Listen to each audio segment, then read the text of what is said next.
Hello students, dear students. In previous video we have studied about the most of the topic of this chapter, which we have already done. We are doing the revision of this chapter, in which our some topics are remains there, which we are going to discuss now. Okay, dear students, in this video now we are going to discuss about the uh, interchange of temperature. Okay, we are going to talk about the temperature, na? Yeah, measuring of temperature, in which we know how we can measure the temperature of any substance. The SI unit of measuring the temperature is Kelvin. Kelvin क्या होती है? It's a SI unit of measuring the temperature. Temperature को major करने की SI unit होती है, वो होती है केल्विन. ओके, और हम क्या बता सकते हैं, 0 डिग्री सेल्सियस अगर की बात करें, it is equal to 273 kelvin. This is the measurement of the temperature. Normal temperature की अपन बात करते हैं, डिग्री सेल्सियस में भी अपन उसको मेजर करते हैं टेम्परेचर को, तो और फ़ारेनहाइट में भी हम करते हैं उसको, जो हम लोअर क्लासेस में देख भी चुके हैं. तो अगर हम डिग्री सेल्सियस और किसकी बात कर रहे हैं, यहाँ पे केल्विन टेम्परेचर की बात कर रहे हैं, तो 0 डिग्री का मतलब होता है 273 केल्विन. अगर हम बात करें freezing point of water, that is freezing point of water the 273 kelvin will be the freezing point of, ये होता है वाटर का freezing point. Got it? So you can say the 0 degree Celsius is the freezing point of water. 0 degree पे वो water क्या हो जाता है, आइस में कन्वर्ट हो जाता है, वो उसका फ्रीजिंग पॉइंट होता है. तो अगर केल्विन में बात करें तो वो कितना होगा, 273 केल्विन होगा. और अगर हम क्या बात कर रहे हैं, यहाँ पे देख रहे हैं, अगर बॉइलिंग पॉइंट की बात कर रहे हैं, तो वाटर का जो बॉइलिंग पॉइंट होता है वो होता है 373 kelvin. Okay, 373 kelvin, that means 100 degree Celsius. So this is the boiling point of water. ये वाटर का क्या कहलाएगा, बॉइलिंग पॉइंट कहलाएगा. ओके, जो अपने को पता ही है बॉइलिंग पॉइंट क्या होता है, the temperature at which the liquid start to vaporate. जिसमें वो वेपोरेट होना स्टार्ट करता है या बॉयल होना स्टार्ट करता है, वो क्या कहलाता है, इसका बॉइलिंग पॉइंट कहलाता है. तो अगर हमें क्या दे दिया जाए, अगर हमें टेम्परेचर का मेजरमेंट डिग्री में दे दिया जाए, उसको हम किस में चेंज करना पड़े, केल्विन में. और अगर केल्विन में है उसको डिग्री में चेंज करना पड़े, तो हम क्या करेंगे, let's see. You have given, अपन इसके लिए एग्जाम्पल लेते हैं. We have given some example. Change the given temperature into kelvin. इसमें चेंज करो, इसको केल्विन में चेंज करना है. ठीक है. So you have given the temperature 25 degree Celsius, you have given 100 degree Celsius, you have given 35 degree Celsius, you have given 45 degree Celsius. Okay, कोई भी एग्जांपल ले सकते हैं. ठीक है. अब यहाँ पे आपको ये पूछा है केल्विन टू सेल्सियस. इसकी बात करें, केल्विन टू सेल्सियस, ये हमारे पास कितना है, डिग्री सेल्सियस टू केल्विन, है ना. तो इसके लिए अपन क्या जनरली क्या करेंगे, अगर हमें if we have given the temperature in degree Celsius, then you add 273 with the given temperature. जो भी हमें टेम्परेचर दिया हुआ है उसके साथ में कितना ऐड कर देना है, 273 हम क्या कर देंगे, ऐड कर देंगे. और अगर हमें टेम्परेचर इसमें दे रखा है, मान लिया ये अपने को केल्विन में दिया हुआ है 470 केल्विन, ये हमारे पास 500 केल्विन, तो ये हमें इस फॉर्म में दिया हुआ है टेम्परेचर. ठीक है. तो इसको हमें क्या करना है, change into degree Celsius. What we have to do, you just minus the 273. इसमें से 273 को माइनस कर देंगे. अगर हमारे पास केल्विन में टेम्परेचर दिया हुआ है और सेल्सियस में चेंज करना है, तो हम क्या करेंगे, इस गिवन टेम्परेचर में से 273 केल्विन को माइनस कर देंगे। और अगर हमारे पास डिग्री सेल्सियस में टेम्परेचर है and you have asked to change into the kelvin, then you have to add 273 into given temperature which is in Celsius. Okay, so you can interchange the temperature in this form. इस तरह से हम generally इसको change कर सकते हैं। तो ये इजी है, हम करके देख लेते हैं। यहाँ पे गिवन एग्जांपल, तो यहाँ पे अगर हम बात करें 25 degree Celsius means 25 plus 273 that is equal to 3 और 5 8 एंड 9 298 केल्विन।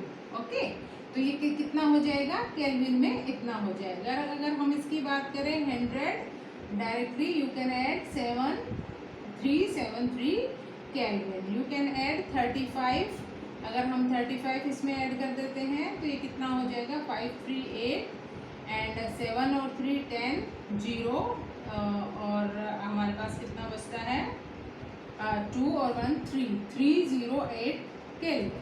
ओके, तो ये हम करके देख सकते हैं। इनको ऐड कर लेंगे। 45 दिया हुआ है तो हम इसमें क्या करेंगे 45 को ऐड करके देख लेंगे। तो 45 प्लस 273 इसको हम ऐड कर लेते हैं। 45 plus 273 we get the answer here 8 and 7 and 4 11 1 2 and 1 3 Kelvin. This is the answer of the first example.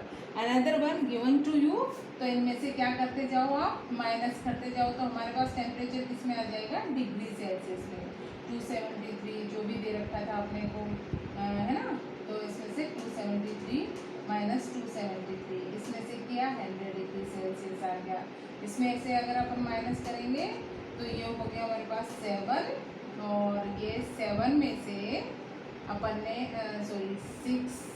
16 में से 7 अगर माइनस करते हैं अपन नियर अबाउट द 9 एंड 3 है ना, 3 आएगा कितना आएगा इसको करके देख लो directly. We can solve this 273 is 7 and this is the 6 minus 16 minus 7 then we get the 9 and here 3 minus 2 197 answer will be 197 degree Celsius। और इसमें से अगर हम माइनस करते हैं तो ये कितना हो जाएगा 500 you have given, तो इसमें से 7 and you get the answer here 9 minus 7 2 and here 4 minus 2 227 will be the answer in degree Celsius। तो ये हम क्या कर सकते हैं इंटरचेंज कर सकते हैं। Okay, so this is about the interchange of temperature degree to kelvin and kelvin to degree Celsius. Now we have studied the 3 state of matter. हमने 3 स्टेट के बारे में स्टडी कर लिया था इस चैप्टर में। अब मैं 2 स्टेट और मैटर की यहाँ पे डिस्कस करने वाली हूँ। First is BEC and second one is a plasma. ठीक है, ये 2 स्टेट और हैं जो हमारे यहाँ पे दी हुई हैं। जनरली हम कितने स्टेट को स्टडी करते हैं सॉलिड, लिक्विड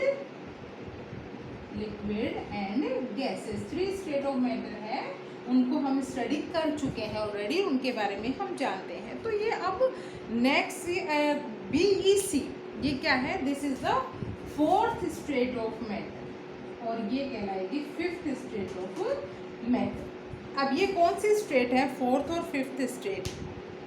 एक्चुअली ये जो 4th स्टेट है ये दी थी एक साइंटिस्ट थे, इंडियन फिजिस्ट थे सत्येंद्र नाथ बोस। ओके, उन्होंने क्या दिया था, उन्होंने क्या बताया एक कैलकुलेशन की और उनकी कैलकुलेशन के अकॉर्डिंग उन्होंने ये बताया कि एक हम क्या कर सकते हैं किसी भी लिक्विड सब्सटेंस को, है ना, किसी भी सब्सटेंस की अपन क्या करें जो डेंसिटी है वो क्या कर दें अपन बहुत लो कर दें, है ना, और टेम्परेचर भी उसका क्या कर दें अपन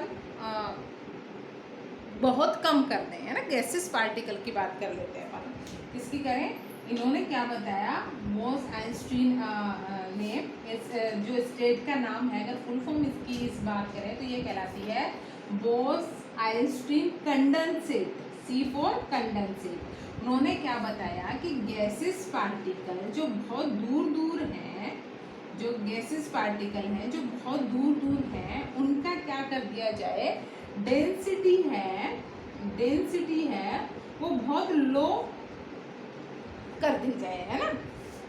या हम ये क्या क्या कह सकते हैं, जो gases of extremely low density, जिन गैसेस की जो डेंसिटी बहुत लो है, यानी कि बहुत लो डेंसिटी अगर होती है, that means in a particular area there number of particles are less, there number of particle क्या होंगे, बहुत कम होंगे। तो उसको क्या कर दिया जाए, उसका टेम्परेचर है वो बहुत ही लो कर दिया जाए, टेम्परेचर बहुत ज़्यादा एक्सट्रीम लो कर दें, और उस पर क्या बढ़ा दें, प्रेशर बढ़ा दें, है ना, प्रेशर बढ़ा दें। तो अगर किसी जगह पे पर्टिकुलर जिसकी डेंसिटी आपके पास है, तो उसको क्या कर दिया जाए, बहुत ज़्यादा उसको प्रेशर दे दिया जाए और उसका टेम्परेचर भी बहुत ज़्यादा लो करके और प्रेशर बढ़ा दिया जाए, तो पार्टिकल्स बिकम टुगेदर, बहुत पास में आ जाएंगे, प्रेशर बहुत ज़्यादा प्रेशर की वजह से। तो पार्टिकल्स उस पर ज़्यादा हैं, प्रेशर उसके ऊपर ज़्यादा है, तो उसको क्या कर सकते हैं, क्या कह सकते हैं अपन, कि ज़बरदस्ती पार्टिकल को इतना पास में करके उसमें भरा हुआ है कि जैसे उसको जगह मिलेगी वो एकदम से ब्लास्ट करेगा, एकदम से निकलेगा। तो तुमने सुना होगा एक ड्राई आइस, है ना, ड्राई आइस का आपने नाम सुना होगा, हमने क्वेश्चन भी किया था। ड्राई आइस ये क्या होती है, सोलिड CO2 होती है, क्या होती है, सोलिड CO2, कार्बन डाइऑक्साइड। इसको इसी स्टेट में कन्वर्ट किया हुआ रहता है, कार्बन डाइऑक्साइड का टेम्परेचर को बहुत ज़्यादा एक्सट्रीम लो कर दिया जाता है, प्रेशर उसके ऊपर क्या कर दिया जाता है, बहुत ज़्यादा बढ़ा दिया जाता है, ठीक है। तो अपन कह सकते हैं सुपर लो टेम्परेचर कर दिया जाता है, जिसकी वजह से पार्टिकल बहुत पास में आ जाते हैं। जैसे ही उसको ओपन एयर में अपन रखेंगे, they get the very much space there, because of that the particle move apart rapidly, बहुत तेज पार्टिकल्स निकलेंगे, और अगर हमने किसी कंटेनर में उसको डाल दिया है तो फटाफट वो बाहर पूरे में स्प्रेड हो जाएंगे, पूरे में अपने को क्या लगेगा, धुआं धुआं सा हो गया।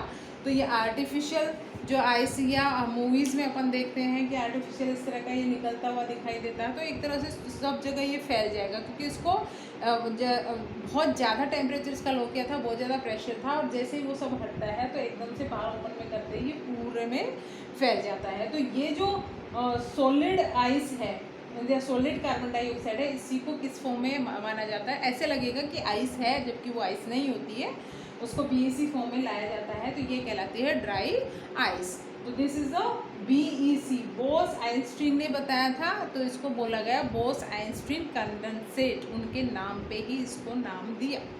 क्लियर। अच्छा, अब हम बात करते हैं plasma. Plasma is a fifth state of matter. तो इसमें क्या होता है, फिफ्थ स्टेट ऑफ मैटर में क्या होता है, इसमें फ्री इलेक्ट्रॉन्स और आयंस मिलते हैं, है ना।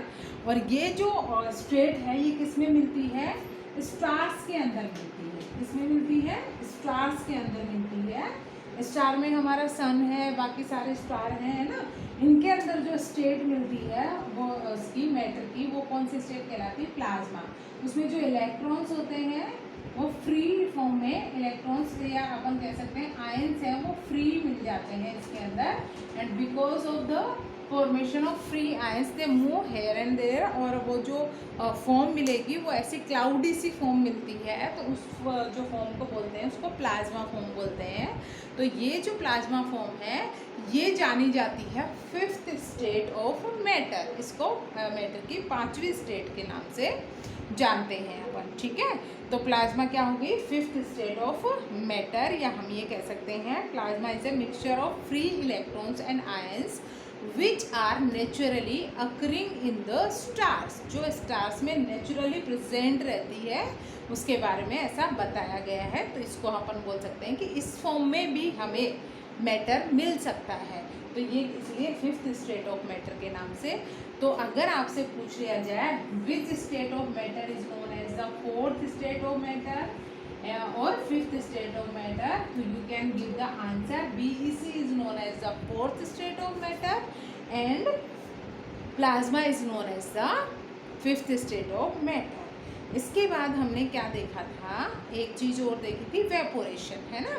तो वेपोरेशन जो होता है, एक तो होता है कोई भी चीज़ liquid start to boil and convert into vapour, तो उसको भी अपन वेपोरेशन बोलते हैं, है ना। तो उसको एक वेपोरेशन भी हो गया, तो बॉइलिंग प्रोसेस भी हो। लेकिन बॉइलिंग क्या होता है, बॉइलिंग अगर इन अ पर्टिकुलर टेम्परेचर, बॉइलिंग क्या होती है, एक पर्टिकुलर टेम्परेचर पे ही पॉसिबल है। इसमें टेम्परेचर क्या होगा, ऑब्वियसली फिक्स होगा, ठीक है। तो पर्टिकुलर स्पेसिफिक टेम्परेचर अपन बोल सकते हैं, स्पेसिफिक टेम्परेचर के ऊपर ये स्टार्ट होता है। कोई भी चीज़ 100 डिग्री सेल्सियस तो कोई 70 डिग्री पे स्टार्ट होता है, कोई 100 पे बॉयल होना स्टार्ट होता है, कोई हमारा 40 डिग्री सेल्सियस पे हो जाएगा। तो हर एक जो भी अपने पास सब्सटेंस है उसका अपना खुद का एक बॉइलिंग पॉइंट होता है जिसपे वो स्टार्ट होते हैं, बॉयल होने स्टार्ट होते हैं। तो ये एक तरह से वो वेपर में कन्वर्ट तो हो रहे हैं लेकिन एक फिक्स टेम्परेचर पे, तो इसलिए उसको क्या बोलेंगे अपन, बॉइलिंग बोलेंगे उस प्रोसेस को। जबकि वेपोरेशन क्या होता है, वेपोरेशन किसी भी टेम्परेचर पे हो सकता है ना। उसके लिए फिक्स टेम्परेचर की जरूरत नहीं। ओशंस वगैरह के अंदर टेम्परेचर ऐसा कोई फिक्स नहीं हो, naturally this is a natural process in the you can say summers or in the winters it natural that processes occur regularly in that। तो ये दोनों ही कंडीशन में जो वेपोरेशन है वो चलता रहता है। इसके लिए कोई फिक्स नहीं है कि टेम्परेचर इतना ही होना चाहिए, तो वो उसकी जो रेट ऑफ वेपोरेशन है वो कम ज़्यादा हो जाएगी, अदरवाइज वो प्रोसेस चलता रहता है, तो उसके लिए फिक्स टेम्परेचर की ज़रूरत नहीं होती। अब वेपोरेशन है उसकी वजह से क्या होता है, वेपोरेशन क्या होगा, ऑब्वियसली कोई भी चीज़ वेपोरेट होगी तो कहीं से वो हीट लेके वेपोरेट हो रही है ना। कोई भी चीज़ वेपोरेट होती है तो वो कहाँ से कैसे वेपोरेट होगी, ऑब्वियसली वेपर होना मतलब वेपर में कन्वर्ट होना। ऑब्वियसली लिक्विड से वो वेपर में कन्वर्ट हो रही है, यानी कि लिक्विड स्टेट से वो गैसेस स्टेट में जा रहा है ना। तो हमने देखा था it need amount of heat energy which is required to change the physical state of matter. तो अगर हम ये बात करें कि फिजिकल स्टेट क्या है, लिक्विड है, लिक्विड से वो गैसेस में गया तो गैसेस में चेंज हो रहा है, वो चेंज होने के लिए कहीं से उसने हीट ली है, तो ऑब्वियसली वो उस पर जिस चीज़ से वो कनेक्टेड रहेगा उसी से वो क्या लेगा, नियरेस्ट जो ऑब्जेक्ट होगा ना उससे वो क्या लेता है, वो नियरेस्ट ऑब्जेक्ट से सराउंडिंग से क्या लेगा। ये मान लो क्या लिया अपन ने, कोई भी सिस्टम है जिसकी अपन बात कर रहे हैं ना, या कोई भी मैटर है या फिजिकल स्टेट है जो चेंज होना चाह रही है, तो ये कहाँ से लेगी अपनी जो हीट है वो कहाँ से लेगी, सराउंडिंग से। ये इसका क्या हो गया, सराउंडिंग हो गया। तो ये इसके चारों तरफ से क्या लेगा, हीट लेगा। तो जहाँ से इसने हीट लिया है वो जो पर्टिकुलर एरिया है वहाँ पे जो फील होगा ना, टेम्परेचर डाउन नहीं होगा लेकिन वहाँ पे जो फील होगा वो कैसा फील होगा, हमें कूल फील होगा, क्योंकि यहाँ से कुछ अमाउंट हीट वो काम में आई है उसकी फिजिकल स्टेट को चेंज करने में।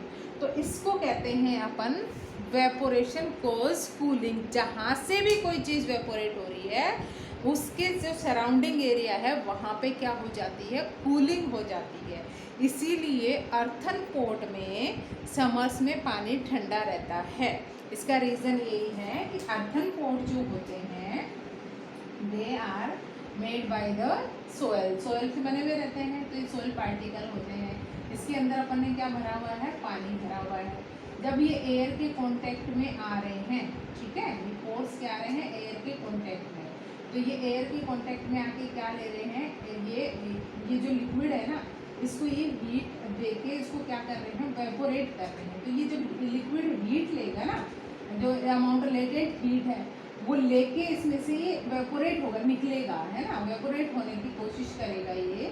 तो ये जो वेपोरेट होता है तो यहाँ से इसने कहाँ से लिया, इससे इसने क्या ले लिया, वो लेटेड हीट इससे में काम आ गई। तो यहाँ का टेम्परेचर है जहाँ से इसने लिया मटकी का, ये टेम्परेचर क्या हो जाएगा, लो हो जाएगा यहाँ से, और इसकी वजह से यहाँ से क्या हो जाएगी, ठंडी। तो इसके अंदर रखा हुआ पानी भी कैसा रहेगा, ठंडा रहेगा, ठीक है। तो ये किसकी वजह से हो रहा है, इसी वजह से हो रहा है। डेजर्ट कूलर है वो ठंडी हवाएं देते हैं, वो भी क्या होता है, वेपोरेशन की वजह से होता है। वेपोरेशन कोज कूलिंग। जैसे ही वो फैन चलता है या डेजर्ट में, तो वो क्या है, बाहर की जैसे हवा आती है, उस हवा से हीट लेके वो वेपोरेट होगा, तो अंदर जो वो चल रहा है वो टेम्परेचर उसका क्या हो जाएगा, लो हो जाएगा, जिससे वो जो हवा आएगी वो ठंडी फील होती है। इसके अलावा आप क्या कर सकते हो, हम एक प्रैक्टिकल कर सकते हैं।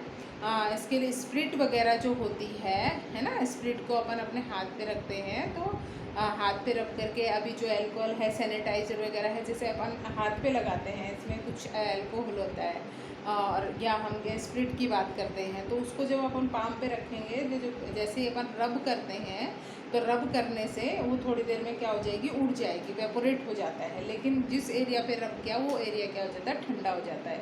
इसके बहुत सारे एग्जांपल, जो पेपरमिंट है जो खाते हैं लोग, उसमें पेपरमिंट जो होता है मुंह में ठंडा फील होता है। या आजकल जो शैम्पू वगैरह आते हैं, मेंथेनॉल जिसमें लिखा रहा है, मेथेनॉल लिखा हुआ, ओबियसली उसमें अल्कोहल वगैरह होता है, तो उसमें उसकी वजह से, जैसे ही अपन सिर में शैम्पू करते हैं, अपने बालों में करते हैं, तो अपने को जब पानी डालते हैं ठंडा फील होता है, क्योंकि वो हमारे जो स्कैल्प है उसकी हीट को ऑब्जॉर्व करके वेपोरेट होता है वहाँ से, जो उसका मॉइस्चर, और जिसकी वजह से नीचे से क्या फील होगा, अपने को कूल फील होगा।